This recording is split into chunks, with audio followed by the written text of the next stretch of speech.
Aujourd'hui, on a été invité par la Wild Code School pour présenter ce que c'est qu'un bootcamp, donc une formation en 5 mois pour devenir développeur web.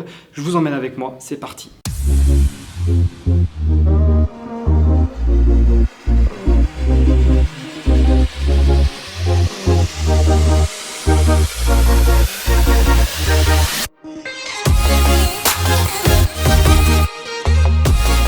Comme je le disais, la formation se déroule en 5 mois, elle peut être aussi bien en alternance ou en initiale, donc en alternance c'est un peu plus long, et on aura l'occasion d'interviewer des personnes directement sur la formation développement web qui ont aussi bien un parcours JavaScript ou PHP. En fait, il y a 2 socles qui sont divisés, il y a également d'autres formations comme la data, mais ça ne va pas forcément nous intéresser dans cette vidéo-là, même si on fera un petit tour au niveau des locaux.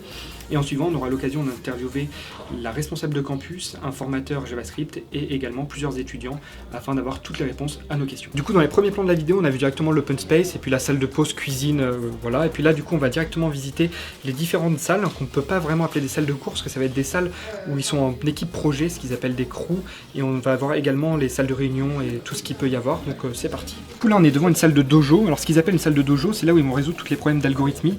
Donc, les problèmes d'algorithmie, c'est-à-dire qu'ils commencent un bout de code et puis l'autre personne va récupérer le code avec des explications, etc. Donc là, ils sont en train de coder à plusieurs et faire de l'algorithmie, du coup. Voilà, et on passe à la suite. Du coup, là, on est devant la salle de cours principale pour les JavaScript. Donc, c'est ici qu'ils vont faire tout ce qui est live coding, coder en équipe, et également leur présentation. Enfin, bref, leur salle de cours principale, quoi. Plusieurs images. Le nombre d'images. Ici, des petites box. Petite box, on peut appeler ça petite box. La petite box, c'est là où ils peuvent avoir un peu d'intimité si on a passer un coup de téléphone, passer un entretien d'embauche. Parce que vous allez voir dans la vidéo, il y en a qui ont des entretiens d'embauche avant même de finir leur bootcamp. Donc, on en parlera avec une autre personne tout à l'heure. Et regardez, si je rentre dedans.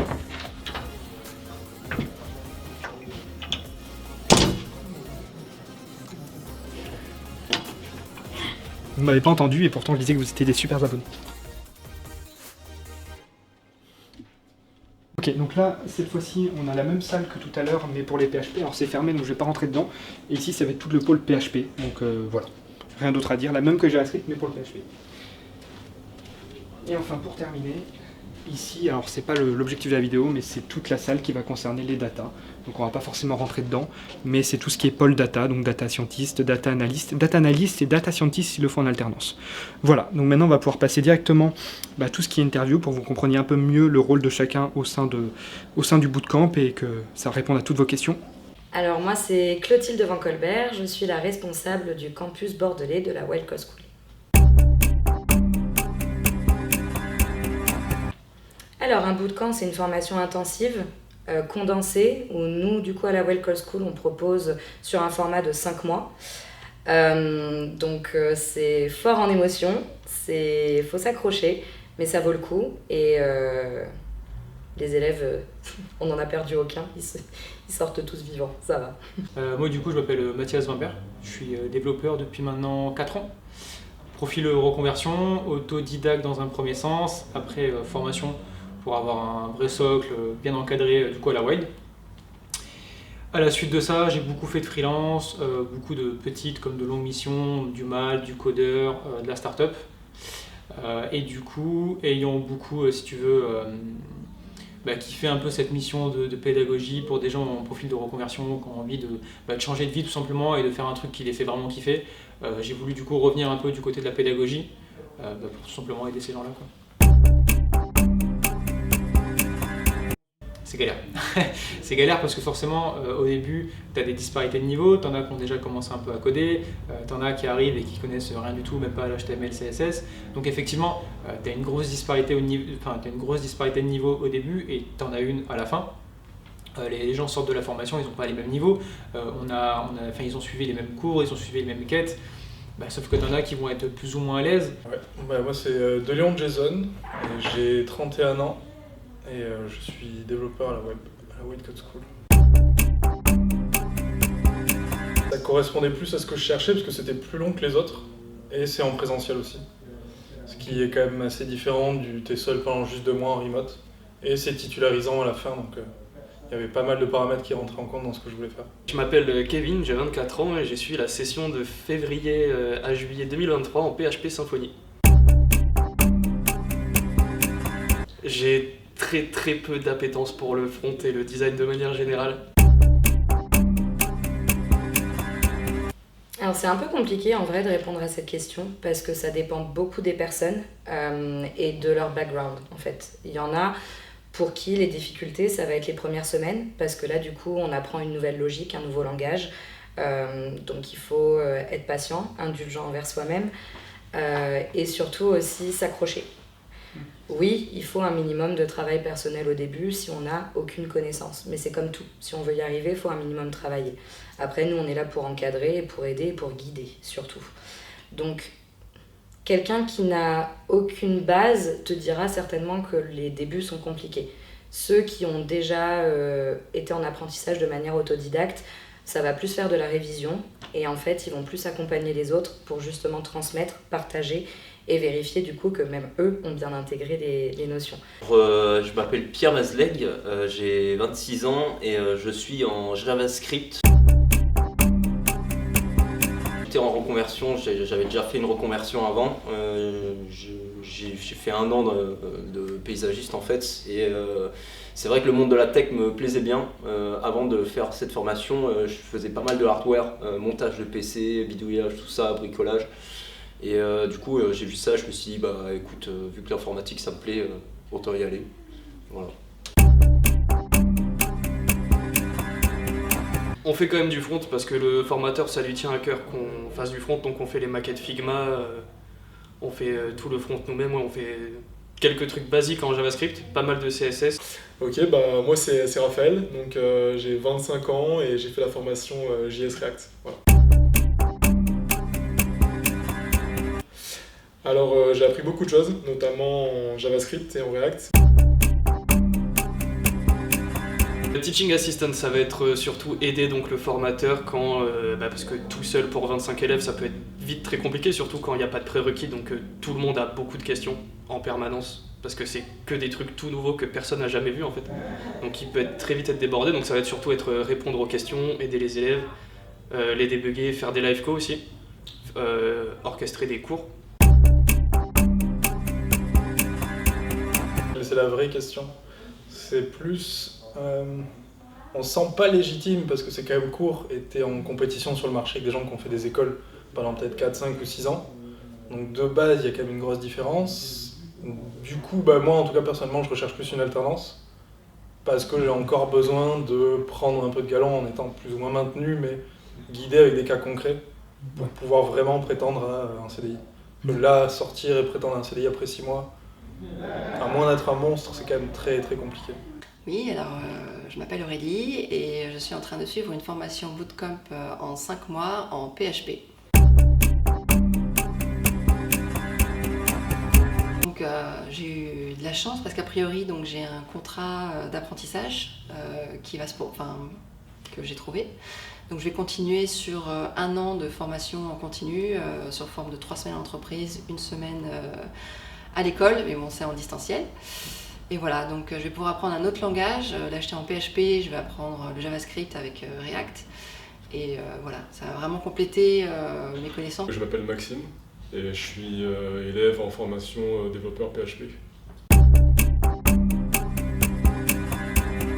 En soi, déjà il y a ce qu'ils appellent la pédagogie inversée, pardon. Donc souvent ça va être, on va commencer le matin par exemple lundi matin on va rêver, on va avoir des quêtes. Les quêtes c'est des exercices assez complets où on va on aura un énoncé avec la notion qu'on est en train d'apprendre du coup. Et à la fin de cet énoncé, on aura des challenges à faire. Ensuite, l'après-midi, on va avoir des cours du coup sur ce qu'on a appris le matin dans là où les différentes quêtes. Après, la partie projet, elle arrive pas tout de suite, mais quand on est dedans vraiment, ça va plutôt se diviser sur 2-3 jours en général, donc c'est plutôt mercredi, jeudi, vendredi en général, avec une présentation à notre formateur le vendredi et devant toute la classe. Simplement parce que j'étais en master, donc je citerai pas l'école, mais j'avais fait une formation qui était beaucoup trop généraliste à mon goût. Je voyais beaucoup de choses, tout ce qui était SEO, Adobe, du code, etc. Et je voulais vraiment une formation plutôt spécialisée en code pour renforcer mes connaissances en JavaScript parce que j'en avais besoin pour les animations, parce que je suis plus quelqu'un de créatif. Et voilà pourquoi je me suis retrouvé à la Wild Code School. Je pense qu'on apprend sur le tas surtout. On va d'abord, en fait, on va te donner la notion du truc. Toi, pendant une semaine, tu vas te casser les dents dessus. Donc tu vas apprendre 2-3 notions par-ci par-là. Et ensuite, la semaine d'après, tu as le cours. Donc au moins, quand tu fais le cours, en fait, t'es pas perdu. Tu as quelques notions, tu vois. Du coup, c'est beaucoup plus facile d'assimiler les cours, je trouve. On commence à taper un peu dans l'asynchrone, ça commence un petit peu à bégayer, ça commence un peu à bugger. En réalité, au début, c'est assez simple parce tu vois, peut-être qu'on en parlera un peu plus tard, mais à la Wild, on fait beaucoup de pratiques, beaucoup de TP. Et du coup, au début, on fait des projets plus sur du court terme, et ça se passe très bien. Par contre, sur la fin de la formation, quand on va commencer à faire des projets réels de clients, qui du coup vont durer plutôt 1 mois et demi, là au début ça se passe bien, les premières semaines ça se passe bien, et puis après, la 3e, 4e semaine, quand le code devient de plus en plus gros, de plus en plus complexe, il commence à faire face à tu vois, des problèmes d'async, à des problèmes de performance, à des use effects qui tournent 20-30 fois, et là il commence à réellement se rendre compte que oui, c'est pas pareil de faire un portfolio en 2 jours et de faire une app concrète. Alors j'ai trouvé déjà le format vachement cool parce qu'on est beaucoup en groupe et ça c'est hyper important en entreprise, même si je tends plutôt à partir sur de l'entrepreneuriat. J'avais besoin de la formation JS parce que du coup, comme je l'ai dit auparavant, avec le JavaScript on peut faire beaucoup d'animations et moi qui veux partir dans du no-code, j'en ai besoin parce qu'il y a beaucoup de librairies qui se font avec du JS, tout simplement. Après, pour tout ce qui est réussite, ça peut être une réussite humaine. On a des couples qui se forment, on a des amitiés qui se forment, on a des entreprises qui se forment, des coups de cœur, où ils se disent viens, moi j'ai telle compétence, moi j'ai telle idée, viens on monte notre boîte. Ça pour moi c'est des super réussites. Les réussites c'est de les recroiser, de les voir en poste, de les voir épanouis. Ou ça du coup quand on fait un petit retour en arrière, quelques mois passés, quand on leur disait mais tu verras à la fin, et ils disaient mais non, jamais j'y arriverai pas, et de les voir épanouis, bien dans leur basket, faire quelque chose qui les anime et qu'ils aiment, ça c'est une belle réussite. Alors pour moi je trouve que c'est un peu rapide parce que c'est un bootcamp donc c'est assez intensif. Il y a beaucoup de pratiques après la formation parce que c'est clair que la Wild vous allez voir beaucoup de choses en très peu de temps et pour moi il est primordial de continuer à se former après la formation. Voilà. À un moment il y avait des petites tensions sur les campus, c'est un peu bébête mais c'est un peu... en réalité c'est un truc que tu vois aussi sur LinkedIn, sur les réseaux, t'en as toujours des gens qui alimentent un peu ce truc là, au final je trouve c'est un peu bébête quoi, ça sert à rien. Après si c'est bon enfant c'est sympa. L'une des grandes difficultés, en fait, c'est quand on n'a jamais fait de code avant. C'est une formation excessivement rapide et il faut rattraper plein de choses qu'on n'a pas vues avant. Mais du coup, c'est complètement faisable. C'est juste, ça fait un peu peur quand on y est affronté, mais ça se rattrape assez facilement. En réalité, moi j'étais assez étonné quand je suis arrivé en tant que formateur sur le campus parce que t'as un truc que t'as pas en remote. T'as une salle de classe où moi je suis là, j'ai mon bureau, on fait les cours là-bas, on fait tout le théorie là-bas, on fait les daily le matin là-bas.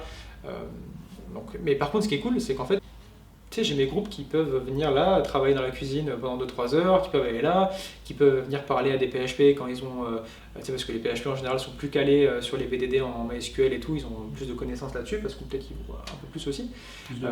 Et du coup, ils sont là, ils bougent un peu, ils échangent entre eux, et du coup, c'est un peu jouer du vivant que de dire c'est une petite famille, mais en réalité, il y a quand même une très... c'est très cool, quoi, c'est très bon enfant. Et régulièrement, on essaye de faire des wild apéros où en gros, tu as des anciens wilders qui viennent sur le campus, qui maintenant sont en boîte, et du coup, ça te permet de faire un peu de réseau, ça permet aussi de boire quelques bières à l'occasion, tu vois, c'est sympa.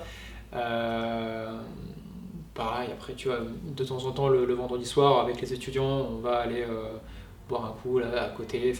Ça reste. L'idée, c'est de faire en sorte qu'il y ait une proximité entre le corps enseignant et les élèves et qu'on se détache un peu tu vois, du parcours, du cursus un peu académique où tu as ce mur un peu de glace. Sur la session précédente, on est un petit peu plus de 80% en taux d'insertion à la suite de la formation. Alors il faut savoir que tout ce qui est alternance ne rentre pas du coup dans ce chiffre-là. Et que nous, vraiment, nos bootcamps sont quand même créés pour qu'il y ait une continuité.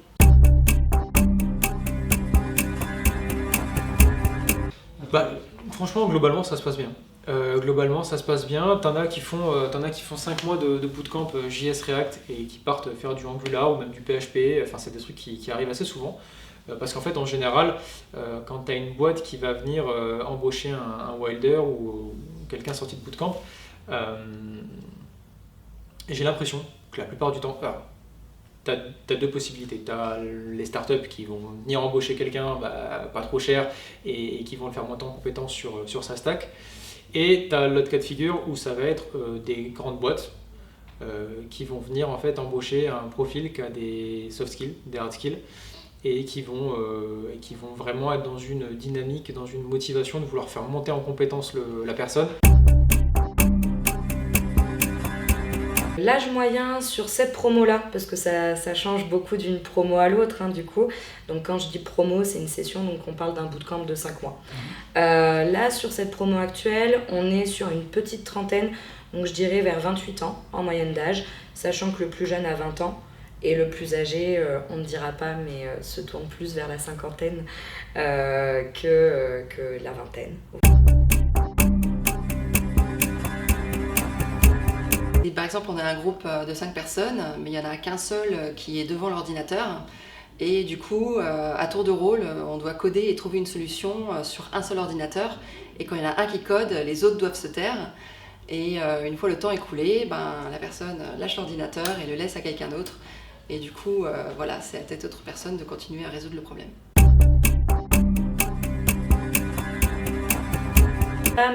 C'est compliqué d'attirer des femmes dans la formation. C'est vrai que généralement, les filles se disent que c'est un milieu assez masculin, qu'elles n'ont pas leur place en formation. Ça change. Je sais qu'à la Wild, on essaie de changer les choses aussi. On recrute beaucoup de femmes, notamment le bel exemple dont je te parlais en data, où ils sont 18, et sur une classe de 18 data, tu as 10 nanas pour 8 garçons. Moi, je suis aussi un profil issu de reconversion. Du coup, je travaillais dans la mode avant, donc rien à voir avec le milieu du dev. Je voulais travailler avec de l'humain, replacer l'humain aussi dans le cœur de mon métier. Et je suis quelqu'un d'assez dynamique, qui n'aime pas être... les métiers assez routiniers, on va dire. Et je suis tombée sur la Wild au gros coup de cœur, parce que c'est une entreprise humaine. Les élèves sont épanouis, ça fait plaisir à voir, on les accompagne, c'est bienveillant.